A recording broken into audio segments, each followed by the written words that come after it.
sean todos bienvenidos a este su segmento Salud por Dos. Hoy un día muy especial. Yo quiero, antes de iniciar plenamente, regalarles a ustedes un verso bíblico que se encuentra en Juan 16:33.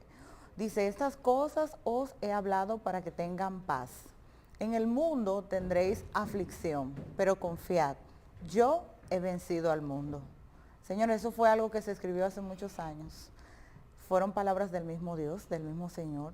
¿Para qué? Para que estemos tranquilos cuando lleguen las adversidades, cuando llegue la pandemia, las situaciones económicas difíciles, vamos a tener paz. Dios venció todo eso y nosotros también lo podemos hacer.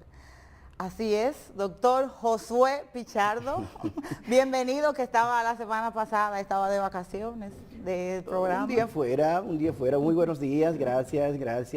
Y gracias a ustedes por permitirnos entrar a sus hogares un día más, este jueves especial, compartir con la doctora Ibe Gómez. Así que estamos aquí en esta mañana para hablar de un tema sumamente interesante que nos concierne a la mayoría de los cardiólogos, pero igualmente a la mayoría de las damas, de las mujeres. Sí, señores, hoy vamos a estar hablando de hipertensión en el embarazo. Así que todas esas chicas que están planeando embarazarse y las que ya lo están, que es imprescindible manejar este tema. También a los esposos, Josué, porque cuando hay situaciones de salud, el esposo, y más si hay un embarazo de por medio. Esto es una cosa que compete a la familia completa. Es por dos, es la familia. Es salud por dos. Justamente el embarazo es de dos, es de una mujer, es de un hombre y por lo tanto corresponde completamente a la familia. Y es importante que todos estemos enterados de cuáles son los cambios que van a ocurrir en el embarazo y principalmente desde el punto de vista cardiovascular, qué sucede en algunas mujeres que pueden desarrollar hipertensión arterial y que con ella puede llevar entonces a daño, no tanto solo de la embarazada, sino del feto, del hijo. Entonces hay que tener conocimiento al respecto de qué va a pasar en esas damas y cómo podemos afrontar esas situaciones. Excelente. Y cuando nosotros hablamos de hipertensión arterial per se, nosotros conocemos un poquito de qué es lo que pasa en el organismo, pero ¿por qué es tan relevante en el tema de las embarazadas evitar la hipertensión? ¿Qué es lo que pasa? Mira, en las embarazadas es sumamente importante y primero quizás definir claramente qué es lo que pasa, porque a veces hay mujeres que son hipertensas que se embarazan. Hay mujeres que desarrollan hipertensión durante el embarazo y hay mujeres que pueden complicar esa hipertensión durante el embarazo. Entonces son diferentes tópicos que hay que abordarlo claramente. No es lo mismo una mujer que sea hipertensa ya conocida, o sea, que tenga tratamiento de la presión establecido y que salga embarazada. No es lo mismo una mujer que desarrolle hipertensión durante la primera semana del embarazo y no es lo mismo aquellas mujeres que además de desarrollar hipertensión tienen una complicación denominada preeclampsia que puede llegar a otra complicación mayor que se llama preeclampsia y finalmente a algo muy complejo que se llama síndrome de HELLP. Entonces hay que definir bien esas partes. Sí, pero ya me la pusiste en China, Josué. Vamos a ir por partes. Excelente. Si la paciente es hipertensa, si ya sabe que tiene esa condición antes del embarazo, entonces, ¿cuál es si hay alguna forma, alguna recomendación o es algo que es inevitable, alguna complicación? ¿Qué es lo que hacen ustedes para evitar situaciones? Mira, las mujeres que ya son hipertensas y que salen embarazadas, lo que probablemente tengan que llevar su tratamiento médico-farmacológico y el médico que la trata, el cardiólogo, junto con el obstetra, porque esto es un asunto igual multidisciplinario, donde tiene que participar de manera directa el cardiólogo junto con el obstetra para ir definiendo claramente cuáles son los pasos que van a dar. Entonces, si tú eres hipertensa ya conocida y tiene un tratamiento establecido, debe informarlo de inmediato que estás embarazada, porque hay algo importante ahí. Si está tomando medicamento, hay medicamentos que una mujer normal, sin estar embarazada, puede tomarlo, pero inmediatamente sale embarazada hay que cambiarlo, automáticamente. Hay un grupo farmacológico que no lo debe usar. Por ahí entonces tenemos que empezar en el proceso. Si eres hipertensa y sales embarazada, probablemente no pasa nada, simplemente es una mujer que hay que darle un seguimiento más estrecho desde el punto de vista cardiovascular, el cardiólogo, el obstetra, viendo cómo se comportan los niveles de presión arterial. Y de hecho, los primeros meses del embarazo, la primera 16, 12 semanas, la presión lo que tiende es a bajar. porque en el embarazo se producen algunas sustancias que son vasodilatadoras. Perfecto. Y que además la mujer en ese primer trimestre tiene mucho malestar, no come adecuadamente, vomita con frecuencia, entonces los niveles tensionales lo que tienden es a bajar un poco. Por lo tanto hay que tener ahí bien claro eso. Salió embarazada, de una vez, infórmeselo a su cardiólogo, a su obstetra, para hacer de una vez el cambio farmacológico y probablemente suspenderlo las primeras semanas. Ahora, excelente, si para usted, evitar que baje demasiado, que baje demasiado pueda la traer presión, otra situación. que baje demasiado la presión. Y algo importantísimo, y es que no pueden olvidar eso las mujeres que son todavía, o que están en una edad productiva, en una edad que pueden parir, en una edad que todavía pueden embarazarse. Si son hipertensas, tienen que estar claras de que si salió embarazada, tiene que informárselo a su médico por un asunto de que hay medicamentos que pueden ser teratogénicos. ¿Qué significa eso? Sí. Pueden dañar el feto o puede salir el niño con malformaciones. Entonces, en eso hay que estar bien claro. Mire, de que si esa mujer es hipertensa crónica no es malo, y siempre trato de decir que ese término, porque a veces la persona cuando uno menciona la palabra crónica, cree que no, crónica no es malo, crónico significa tiempo.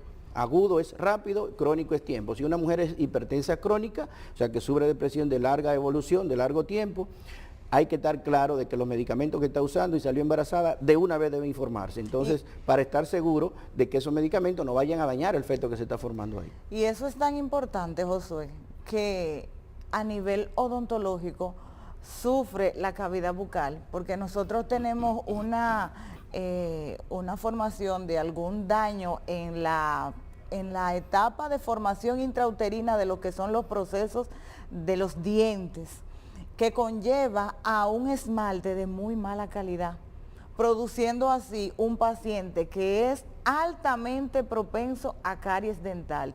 Y en ocasiones hay que hacerle restauraciones antes de que la carie llegue para poder salvaguardar la pieza. Eso es importantísimo y en ocasiones esta situación nosotros la relacionamos con uso de algunos medicamentos que pueden alterar ese proceso de formación dentaria en la etapa intrauterina del bebé. Sí, hay que, como te decía, definir bien esos aspectos, porque entonces, para hablar de hipertensión gestacional plenamente, son aquellas mujeres que no son hipertensas, que nunca le ha subido la presión, pero comienzan a tener niveles tensionales elevados después de la 20 semana de gestación. Ahí se habla entonces de hipertensión gestacional. Si es antes de esa 20 semanas, se habla de que esa mujer ya venía con algún grado hipertensivo y entonces apareció o se diagnosticó en el embarazo. Pero después de la 20 semanas, entonces se habla de hipertensión gestacional y ahí comienzan a venir esas diferentes denominaciones que te mencioné ahorita. De la preeclampsia, eclampsia, síndrome de HELLP. ¿Cuál es el componente que va a ir detonando cada uno de esos momentos o produciendo esos daños? Hipertensión gestacional es simplemente niveles tensionales por encima de 140-90 en una mujer que era normotensa antes de estar embarazada. Perfecto. Eso significa que después de la 20 semana entonces, 140-90 o más, ya ahí se habla de hipertensión gestacional. No todas las mujeres que tienen hipertensión gestacional tienen ni obligatoriamente van a hacer preeclampsia. O sea, preeclampsia es una complicación en un 5 a 10% se habla a nivel mundial y en Latinoamérica pudiera ser un poco más, de que es que la placenta per se comporta como si fuera un cuerpo extraño y comienzan a producirse algunos elementos vasoactivos, o sea que producen vasoconstricción y algún daño a nivel de las arterias denominada en la parte interna que se llama endotelio, produciendo entonces alteración justamente de esas capas arteriales que van a producir que la presión se mantenga elevada. O sea que la placenta en esas mujeres es como si fuera un cuerpo extraño en ese momento de gestación. Por lo tanto entonces, hipertensión arterial gestacional más proteinuria diagnostica después de la 20 semanas, entonces lo que se llama preeclampsia. De la preeclampsia. Preeclampsia y después la mujer puede entonces desarrollar lo que se llama eclampsia, que es hipertensión arterial, proteinuria y la mujer puede convulsionar. Y pueden haber entonces síntomas importantes que pueden ir alterando algunos órganos, a nivel renal, a nivel hepático, a nivel cerebral, produciendo cefalea intensa, visión borrosa, alteración de la función del riñón y alteración de la función del hígado. Y que si eso no se controla adecuadamente, si no se hacen diagnósticos precisos adecuadamente y un seguimiento estrecho por el ginecólogo, obstetra y por el cardiólogo, puede llegar entonces a lo que se llama síndrome de HELLP, que es la complicación más temida que los cardiólogos y los obstetras nos enfrentamos en una mujer embarazada. ¿Por qué? Porque la mortalidad es altísima, tanto de la madre como del feto.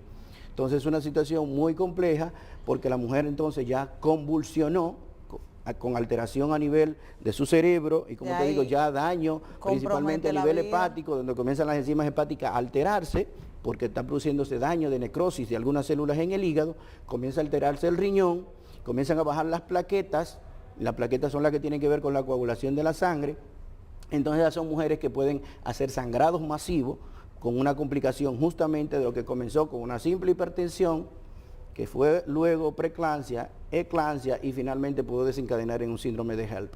Eso significa entonces que las mujeres deben estar bien pendientes porque cambios de la presión arterial en mujeres que son normotensas, o sea, normotensa significa que han mantenido siempre su presión normal y que de repente de 110/70 que manejaba, usted va en su próximo chequeo y tiene 130, tiene 130/80, tiene 130/90, entonces ya usted tiene que comenzar inmediatamente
que el cardiólogo y el obstetra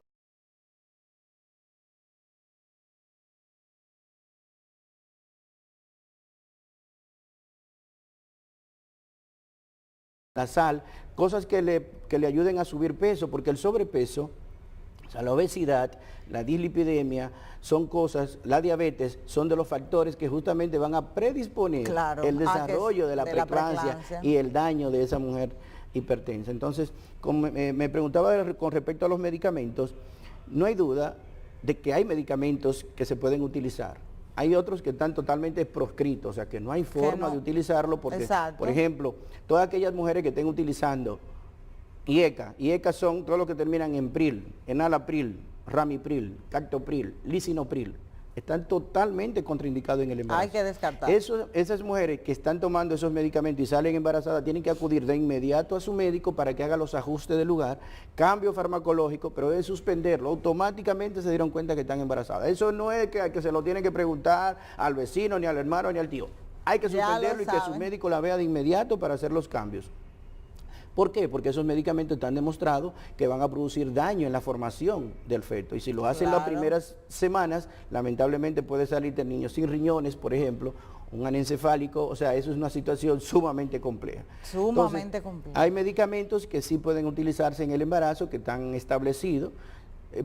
Pero uno no inicia medicamento de inmediato. O sea, si yo veo una mujer, por ejemplo, que me llega al consultorio sin síntomas, pero que tiene 130, 90, por ejemplo, de presión arterial, y es la primera vez que la veo, es difícil que uno haga de inmediato el diagnóstico de hipertensión y comenzar tratamiento. Lo ideal es tener por lo menos 2 tomas de presión, con un intervalo de 4 o 6 horas, o uno hacerle un mapa Eso le iba a decir. Un monitoreo ambulatorio de la presión arterial, donde tú puedas ver cómo suceden los cambios de la presión en todo el día, cuando la paciente se estresa o cuando se somete a sus quehaceres habituales. Entonces tener una idea mucho más clara y ahí definir si necesita un tratamiento farmacológico o si lo que comenzamos es de una vez, mire, vamos a comenzar a disminuir la sal, vamos a tratar de hacer un poquito de actividad física, vamos a mejorar la alimentación, que el peso no sea agresivamente elevado, o sea, que no comience a subir peso de manera desproporcionada. O sea, y ese aumento de peso es esencial monitorearlo porque el aumento de peso va. Entonces hay que... No hay duda que va. Va, sí, entonces manejar el tema de los antojos, porque cuando hay embarazo tenemos como luz verde para comer de todo. La pica, no es muchos así. antojos. Hay mujeres que hay mujeres que se antojan de cosas raras. No te puedo decir, yo no soy obstetra, pero a los cardiólogos no llegan a las mujeres así embarazadas porque tenemos que manejarla con frecuencia. Y tú no sabes los antojos que le pegan a la mujer. Entonces... No, y los antojos de la embarazada son por tiempo. O sea, si tú te tardaste 10 minutos en eso, ya ella no quiere eso. Eso es importante. A mí me hicieron de hecho una carrera una vez y finalmente no se comieron lo que era un antojo. Mi esposa sabe de qué se trata. Yo te lo digo, eso es así. Eso tiene que ser inmediato. Pero cuidar la alimentación es indispensable para evitar las complicaciones. Yo creo que Dios ante todo nos da a nosotros la salud y es responsabilidad de cada uno de nosotros cuidarla. Así es. Mira, con respecto a la parte farmacológica, para que no se nos quede eso así en el aire, hay que estar claro, como le digo, que los medicamentos utilizados en el embarazo, que sí están aprobados, los cardiólogos y los obstetras lo conocen perfectamente. Sí. Perfectamente. Entonces, la mujer tiene que estar clara con eso. Hay medicamentos que pueden utilizarse de manera segura durante el embarazo y que luego, después del parto, a veces las mujeres se quedan hipertensas una semana más. Y ahí hay que también definir eso. Las mujeres que hacen hipertensión gestacional, normalmente entre las 6 y 12 semanas después del parto, esas mujeres vuelven a la normalidad. Perfecto. O sea, sus niveles tensionales van a volver a su normalidad. Y eso es bueno que mis pacientes lo sepan porque yo manejo muchas embarazadas que me envían gentilmente los obstetras de la clínica. Y en la consulta, esa es la pregunta quizás más obligada, que las mujeres frecuentemente me preguntan, doctor, y yo me voy a quedar hipertensa después, de parir. Bueno, la mayoría regresan. Sin embargo, hay un 10% de esas mujeres que pueden entonces quedarse hipertensas para toda la vida. Y otra cosa es que las mujeres que hacen hipertensión gestacional tienen más posibilidades de más adelante hacerse hipertensas. Bien, o sea que eso hay que estar claro con eso, que la mayoría van a regresar a la normalidad, pero hay un grupo que se va a quedar hipertensa y por eso después del parto igualmente es bueno que su obstetra igualmente vaya revisando los niveles tensionales y que el cardiólogo revise si todavía necesita usar medicamento un poco más o si se deben quitar de inmediato. Es importante, José, porque pasa también en la odontología, hay muchos mitos. En la odontología hay un mito que las mujeres embarazadas no pueden ir al odontólogo. Eso hay que desmontarlo. Eso son cosas tabú del año 1, de los tiempos de Lili. Así que acudir a todas sus consultas. ¿Por qué? Porque la prevención es lo más asequible, lo más económico. Prevenir siempre va a ser más económico. Y tenemos en la odontología, oye, ¿qué pasa? Hay un problema que es que los primeros 3 meses, nosotros siempre decimos, ya pasaste los primeros 3 meses, que son los meses donde hay un proceso de malestar, que es un poquito más agudo. Entonces, ya atravesamos los primeros 3 meses, el segundo trimestre inicia, hay que acudir al odontólogo, porque hay que hacer esa profilaxis de base, porque tú no sabes el descuido de higiene que se da en la cavidad bucal de una mujer con malestares, José. Entonces, para prevenir procesos infecciosos, gingivitis, para evitar, y también por la descompensación que hay en el organismo de todas las hormonas y el ácido de la saliva, las mujeres embarazadas son mucho más propensas a presentar caries dental y que se agudicen, que lleguen a niveles de profundidad. Y yo he visto personas, ay, estoy mala con un dolor y no puedo ir al dentista porque estoy embarazada. Y yo digo, eso es mentira. Tienen que ir, lo que usted debe acudir a una consulta responsable para que usted esté tranquilo, para cuidar el bebé ante todas las cosas y evitarnos uso de alguna sustancia, algún medicamento que pueda traer o desencadenar algún problema futuro. Las embarazadas siguen siendo una paciente, siguen siendo un ser humano, claro, siguen hay que atenderla. Que hay que atenderla y que hay que ver todos los aspectos y por lo tanto, como hablábamos, sigue siendo multidisciplinaria, donde tiene que intervenir tanto en la parte odontológica como el obstetra, como el cardiólogo, el perinatólogo, el nutricionista en el momento que lo necesite, el diabetólogo, si tiene alguna condición de diabetología.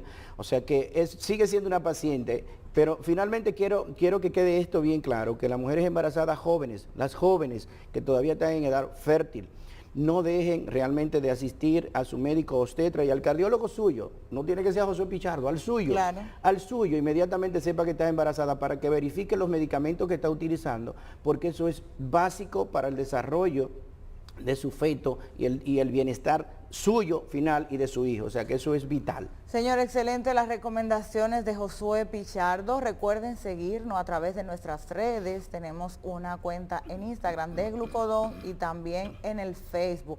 Y suscribirse a nuestro canal de YouTube de Glucodon. Ahí ustedes pueden ver esta entrevista y todas las que hemos hecho en este segmento. Así que muchísimas gracias. Feliz resto del día, Josué. Nos vemos el próximo jueves. Dios mediante.